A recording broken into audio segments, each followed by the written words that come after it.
Good morning, everybody, and welcome to today's Success Life Live. My name is Reid. I am your coach for Success Life, and really glad you took time out to join me this morning. Now, I know I'm going to get this right off the top. Yesterday, I was a no-show. I knew I was going to be a no-show. I had a backup plan. The backup plan, I just didn't execute, and I apologize to everybody. Nothing major happened. I got to go spend the day with the school district I live in, had a cluster-wide meeting of all the teachers and faculty and parents advisory council, and we really went through the entire math curriculum from kindergarten to pre-calculus or calculus 2. You can tell where I started to lose control. And really looked at the continuum of communication, the continuum of learning, the continuum of teaching styles, and really how to begin to build that lifelong learner path in kindergarten in regards to mathematics. And it was really interesting because I'm not a math genius, but math is so much easier for me than spelling. And it was interesting to hear the new vocabulary of math. That, they use different words and different expressions, and we no longer use the FOIL method, for instance, and things like that. I said, we need an education or a dictionary for the parents about this new language, because I'm teaching my kid old math style just so we can get the answer that's needed to fill in the blank to get the homework done, but I'm not supporting you as teachers. So that was a big part of what yesterday was. It was a lot of fun. I've learned a lot, and I am so grateful I am not a kid somewhere between 6th and high school. I mean, these kids are doing advanced calculus and advanced algebra and like 2nd and 3rd year college math in high school. But hey, if they can do it, more power to them. So I apologize again for not being here for yesterday's Success Life Live. Don't forget, today is newsletter day. If you haven't subscribed, you can do so by going to ericgreid.com/subscribe. And the newsletter comes out once a week. It is really designed around the idea of giving you a coaching tip, a coaching practice, something that you could say, okay, I'm going to do this until the next newsletter comes out. This is going to be my thing that I'm going to work on for my personal or professional development. This week's topic is really 10 strategies to help you kick to 2020. So what I mean by that is 2020 is like really just like over the bump. We got like maybe 10 weeks left, and some of us will take half of that off for Thanksgiving and Halloween and Christmas and New Year's and Super Bowl parties. And so getting started now in 2020 is going to be your success. So again, this week's topic is 10 strategies to kick butt in 2020. And again, you can sign up for that at ericgreid.com/subscribe. And tomorrow is Q&A Wednesday. And so if you do have a question, just go to eric@ericgreid.com and then put in the subject line something like Q&A or my question so that I know where and what it's about. And we'll make sure it shows up here tomorrow for Q&A Wednesday. So again, welcome to Success Life Live. Take a moment, say hello, step into the room. Give a little bit of a shout out as I double check one piece of the technology. There we go. Everything looks good on my side.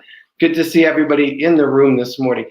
So, going to talk a bit about the blame game. So if you're ready, I'm ready. We're going to get started for today's lesson. So the lesson I want to share with you is about the blame game. And it was funny because I overheard a conversation the other morning of like, this belt's too small. And it was like, or your waist is too big. Like, and it triggered me to thinking like, why are we blaming the belt for being small? The belt is what the belt is. The belt was that size when you bought it. It hasn't changed. It hasn't shrunk. It hasn't changed. So why is the belt suddenly too small? This darn belt, it's too small. The whole thing. Versus maybe take responsibility. Your belly has gotten too big. And I think the same happens in so many circumstances. And it was interesting with Fun Friend Friday and Inga Ruck, where it was anything that's in your energy field, anything that is around you. And by energy field, You don't have to be a Star Wars fanatic to get it. Anything that's within your reach, anything that you can see and feel a vibration from, meaning the reflection of light is energy. So anything that is within your field is because you created it, you called it into being, you designed it and desired it on some level. And whether that is for the good or for the bad, they both showed up because you called it. And so if you take responsibility as opposed to blame, because blame is, hey, I'm not responsible here.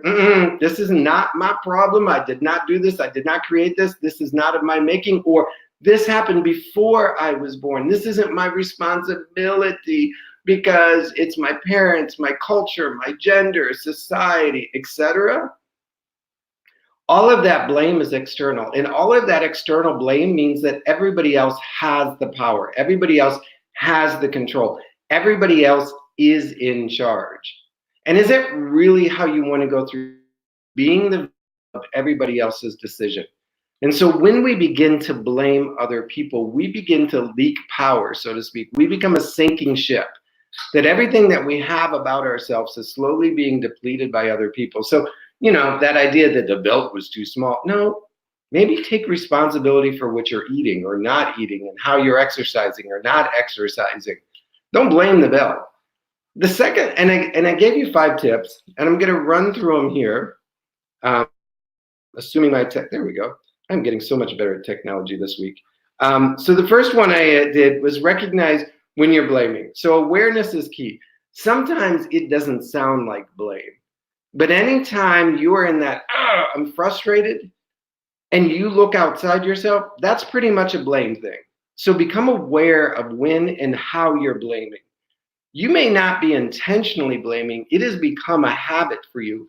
You just don't understand. If you had a wife, if you had a husband, if you had a kid like mine, if you had a boss like mine, really sounds like blame to me.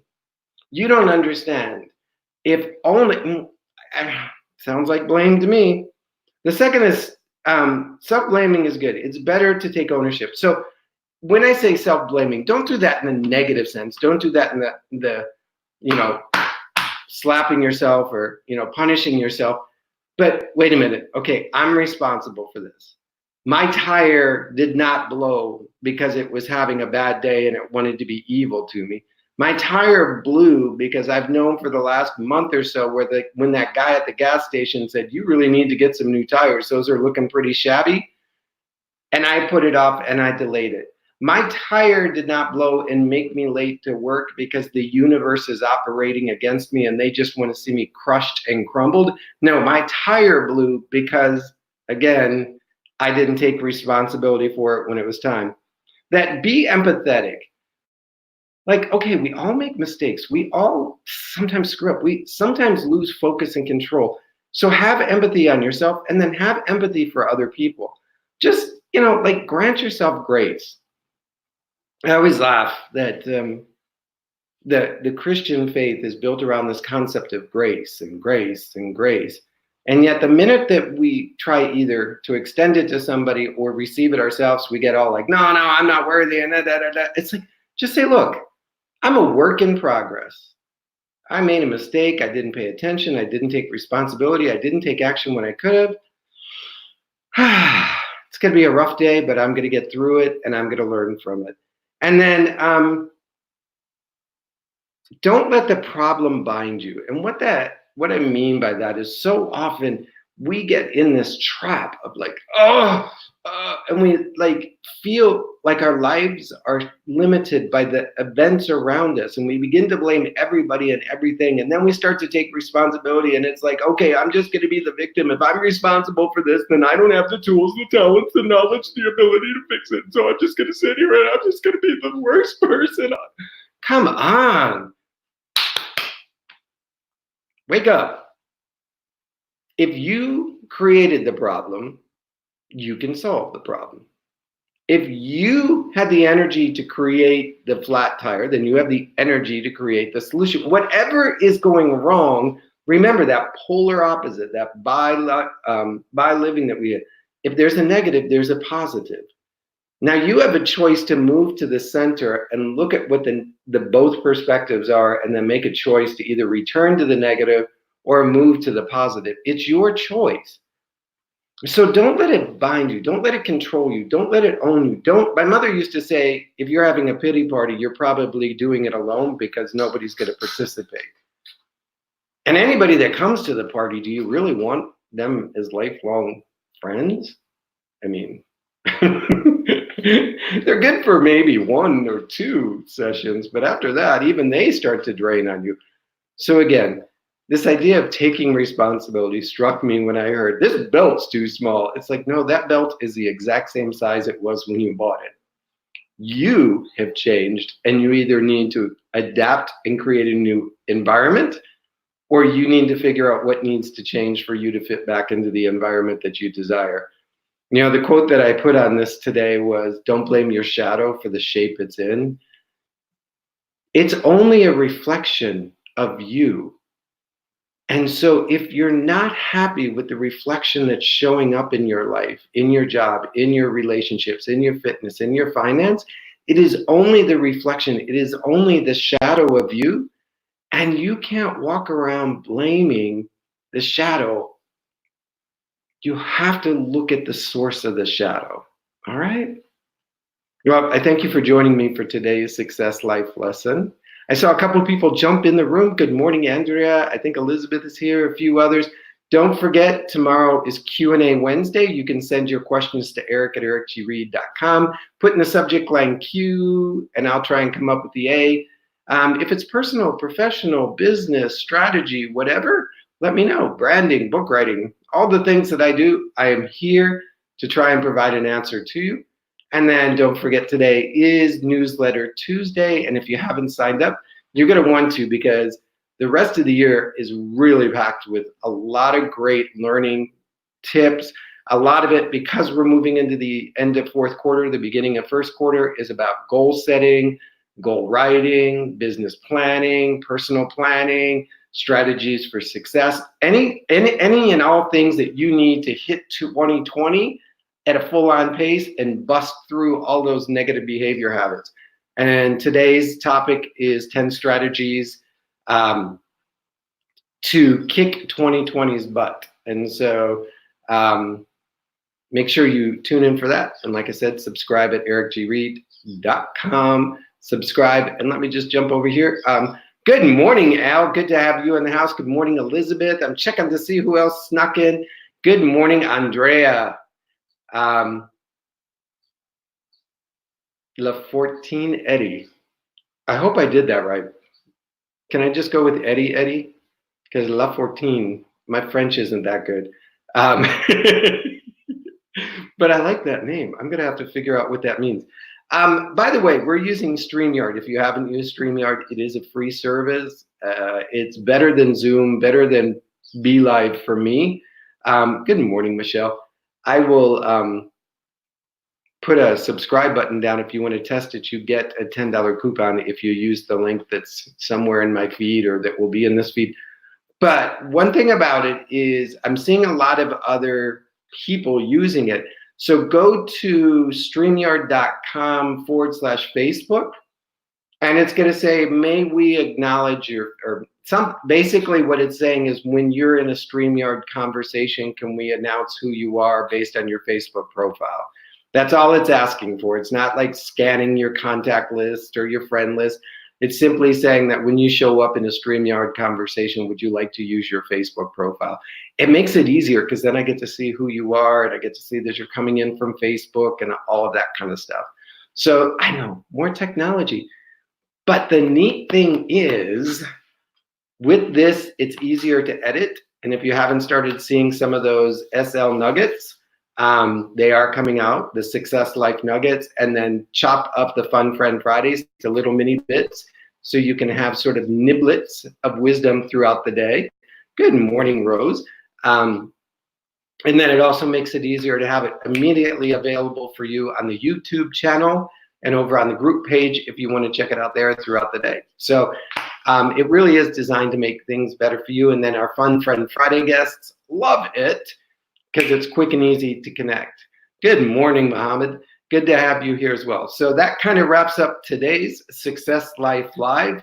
Again, remember the subject. Stop blaming the world. The belt is not too small. You've gotten too big. Take responsibility for that or go buy a new belt, but stop blaming the world. All right? Good morning, Julia. Good to have you in the house. So, Julia, you're going to have to hashtag replay. But just sort of in summary, the belt is not too small. Your butt is too big. Own it. Or don't blame the shadow. It's only a reflection of the source. So until we get together tomorrow morning at 8 a.m. Eastern for Q&A Wednesday, you guys go out and live your life with success. It is your life. It is your success. And you, my friends, are worthy of it. You, my friends, are so worthy of it. Bye-bye.